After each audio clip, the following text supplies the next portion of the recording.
할렐루야, 주님 이름으로 환영하고 축복합니다. 동탄 예수교회 이용진 목사입니다. 하나님의 사랑하심과 은혜가 여러분들의 삶에 넘치기를 간절히 소망합니다.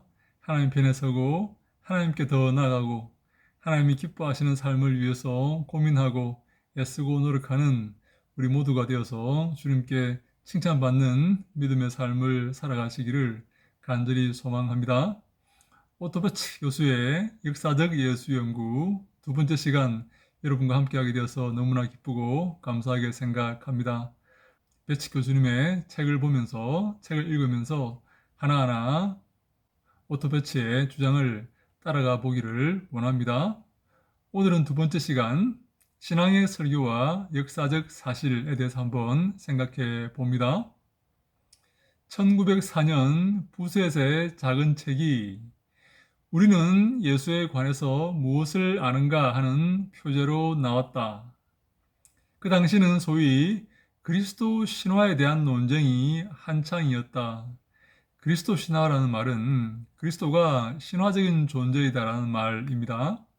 사람들이 사람인 그리스도를, 사람인 예수를 신격화시켜서 기적을 만들고 신비적인 일을 갖다 붙여서 신격화시켰다. 그런 말이 되겠죠. 뿐만 아니라 나사렛 예수 자체가 허구이다. 그런 사람은 존재한 일이 없다라고 주장하는 그런 자들이 당시에 많이 있었습니다. 칼트호프, 드류시 또는 예엔센 같은 사람들은 나사렛 예수란 사람은 존재한 일이 없다. 신약 성서의 그리스도 예수의 배후에는 그리스도인에 의해 추후적으로 시간과 공간이 존재하게 되었고 그렇게 기교적으로 역사화된 신화적이며 초역사적인 인물이 서 있다라고 주장하였다. 네, 예수를 허구로 만들어내었다. 그 말이죠.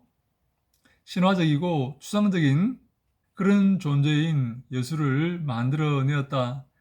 그래서 역사화된 신화적이며 초역사적인 인물이 거기에 있다. 그렇게 주장하는 그런 사람들이 있었다는 것이죠. 그러나 부셋, 율리혀 또는 크로스터만 같은 신약학자들이 그리스도 신화를 공중의 유령이라고 하였고 그 가면을 어렵지 않게 벗겨내었다. 그리스도 신화라는 그런 개념은 잘못된 개념이고 공중의 유령이며 가면을 쓰고 있는 것이다. 그것은 잘못된 것이다. 예수 그리스도는 역사적으로 실제하였다 하는 것을 주장하게 된 것이죠. 그때 이래로 진지한 학자로서 예수의 비역사성을 주장하려는 사람은 없었다. 그때 이후로 예수는 비역사적인 인물이다, 허구의 인물이다, 가상의 존재다라고 주장하는 사람 중에 제대로 된 학자는 없었다 이 말입니다. 제대로 된 학자 가운데 예수의 비역사성, 허구성을 주장하는 사람은 없었다 그 말입니다. 기독교 밖의 자료도 나사렛 예수가 실제로 생존했다는 데 대해 절대로 의심하지 않는다. 물론 그 증거들은 그 수가 매우 적다. 예수의 역사성을 증명하는 가장 빠른 것은 예수의 죽으신 후 약 두 세대, 즉 60년 정도 지난 즈음에 쓰여진 것이다. 그것은 바로 요세푸스의 글들이다. 예수가 죽으신 후에 약 두 세대, 즉 AD 90년경에 기록된 요세푸스의 글들 가운데 예수의 역사성을 짐작할 만한 그런 기록들이 있다는 것입니다. 요세푸스는 그의 유대 고대사에서 주 62년경에 투석형으로 죽임을 당한 야고보를 소위 그리스도라 하는 예수의 동생이라고 말했다. 요세푸스는 62년경에 돌에 맞아 죽은 야고보를 예수의 동생이다라고 표현을 합니다. 기록을 합니다. 그는 예수를 당시 잘 알려진 자로 그의 독자들에게 전제하고 있는 것이다. 요세푸스는 예수가 잘 알려진 자로서 전제하고 있다. 그렇게 말하는 것이죠. 사실 그의 이 대저작의 제18권에는 유명한 플라비우스의 증언, 곧 플라비우스 요세푸스의 그리스도에 대한 증언이 있다. 또 어떤 사람은 신약 성경의 예수의 모습은 원래 형태가 아니라 기독교적으로 변형된 것이라고 한다. 허구적으로 꾸며지거나 변경되었고 변형되었다 그렇게 보는 것이죠. 원래 예수의 모습은 그게 아닌데 사람의 모습인데 그것을 신화적으로 각색하고 꾸미고 해서 예수를 하나님의 아들로 묘사했다. 그런 말이 되겠죠. 그러나 적어도 여기에서 우리가 확인할 수 있는 것은 요세푸스가 그의 책에서 예수를 지혜로운 교사요, 기적 행하며 기적 행하는 자며 그리고 그가 메시아, 나아가 유대의 주권자 빌라도에 의해서 선고받고 십자가에 달린 자로 말했다는 것이다. 적어도 요세푸스는 많은 사람들이 인정하는 요세푸스는 예수를 기적 행하는 자이고 메시아이며 나아가 빌라도에 의해서 십자가에 달린 그런 사람으로 인정하고 있다 하는 사실입니다. 그 후에 오래지 않아 타키투스라는 사람이 등장하는데 그는 크리스찬들 곧 그리스도인이라는 이름을 이 종파의 창설자 예수 그리스도에게 소급시키고 있습니다. 그는 그리스도 예수가 가이사 디베리오 아래서 빌라도의 명령에 의해서 처형되었다고 말하고 있습니다. 수에토니우스에 의하면 가이사 클라우디오는 크레스투스의 선동에 대해 계속적 소란을 일으킨 유대인들을 로마에서 추방했습니다. 이것은 그가 크레스투스라는 이름으로 예수 그리스도를 생각하고 있었다는 것을 말해준다. 그것은 사실이다. 그리고 수에토니우스의 책은 그리스도교와 유대교의 대립에 의해 일어난 소요와 연관된 내용을 묘사하고 있다. 당시의 역사가들이 예수 그리스도의 모습을 묘사하고 있는 것입니다. 예수가 실제적인 역사적 인물이라는 사실을 우리가 여기서 알 수가 있는 것이죠. 물론 수에토니우스는 역사적으로 일어난 일에 관해서 사실적으로 바로 알고 있지는 않다. 정확한 사실을 이렇게 기록하고 있지는 않다라는 말입니다. 가이사 트레안에게 보낸 편지에서 로마 시장 젊은 플리니우스는 그리스도인들은 그리스도를 마치 신인 것처럼 여기고 그에게 바치는 찬송시를 흔히 불렀다고 전한다. 탈무드 가운데서는 예수에 대한 언급이 매우 적습니다. 그리고 그 기록의 대부분이 그를 사생하여 기적 행하는 자요, 요술쟁이요, 거짓 교사이며 특히 유월절 전야에 나무에 달렸다고 말하고 있다.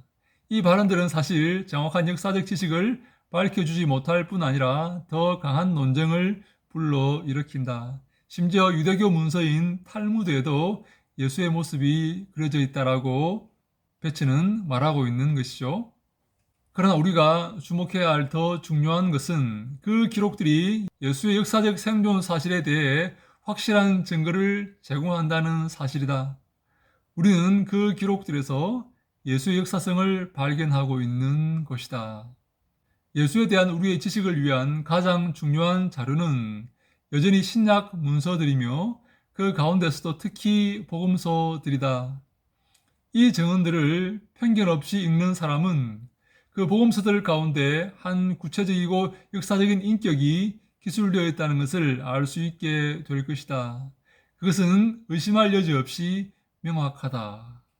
그럼에도 불구하고 성경의 복음서들은 근본적으로 타키투스나 요세푸스나 탈무드에 기록되어 있는 예수에 관해 묘사한 내용들과는 다르다. 특별히 복음서 기자들은 앞의 문서들과는 다르게 상세하게 예수에 관한 기사를 쓴다. 사실 복음서 기자들은 예수를 그들의 작품의 유일한 대상으로 삼았다. 복음서는 오직 예수 그리스도에 관한 기록이다. 특히 4명의 복음서 기자들은 예수 그리스도를 각각 다른 빛에 비추어 보고 있으며 묘사하고 있다. 복음서 저자들에게 있어서 예수는 거짓 교사이거나 마술을 행하는 기적 행사자 또는 법에 의해 처형된 혁명가가 아니라 하나님 나라의 오심을 선포하고 병자를 고친 메시아요, 죄 없이 십자가에 달려 죽으신, 그리고 그 때문에 하나님이 생명을 회복한 사람이다라고 묘사하고 있는 것입니다. 복음서 기자들의 기술은 사실 예수를 그리스도라고 믿는 것에 관하여 가르치고 있다. 복음서의 기록 목적은 바로 예수가 그리스도이다라는 것입니다. 예수가 하나님의 아들이고 예수가 하나님이다라고 가르치고 있다는 것입니다. 그리고 그들에 의하면 땅 위에 살았던 나사렛 예수는 부활하시고 높임을 받은 교회의 주이시다. 그리고 그리스도이시다. 예수의 죽으신 후 40 내지 50년경에 기록된 복음서의 기록자들은 이중으로 곧 수평으로와 수직적으로 예수와 관계되어 있다. 수평적으로 그들은 지상의 예수의 말씀과 행위를 그들에게 전해진 전승의 물결을 통해 전하고, 수직적으로는 예수로부터 주어진 선교의 말씀을 그들의 제자들에게 전하고 있는 것이다. 이처럼 예수 그리스도는 이 땅에 생존했던 역사적 인물입니다. 그 예수는 많은 사람에 의해서 목격되고 경험되어졌습니다. 특별히 신약의 복음서 기록자들은 예수를 잘 묘사하고 있습니다. 그들은 예수 그리스도가 하나님의 아들이요 메시아요 나아가 하나님이라는 사실을 증언하고 있습니다. 그들은 수평적으로 그 전승들을 받아서 전했고, 수익적으로 성령에 의해서 그 말씀을 받아서 기록한 것입니다. 그러므로 우리는 예수 그리스도를 우리의 구주로 고백하고 그 복음서의 기록자의 의도대로 예수 그리스도를 하나님 아들로 나아가 하나님으로 믿고 증언해야 되는 것입니다. 그것이 바로 복음서의 기록 목적이고 성령의 기록 목적이며 우리가 나아가야 될 방향이고 자세이다, 그렇게 볼 수가 있는 것입니다. 예수 그리스도를 하나님 아들로 그리고 메시아로 나아가 하나님으로 믿는 자들은 복 있는 자들입니다. 하나님 그들을 사랑하셔서 그들에게 계시의 정신을 주신 것이죠.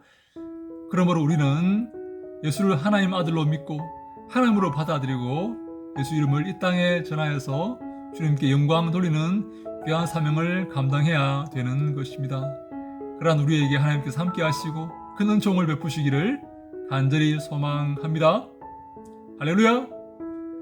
샬롬!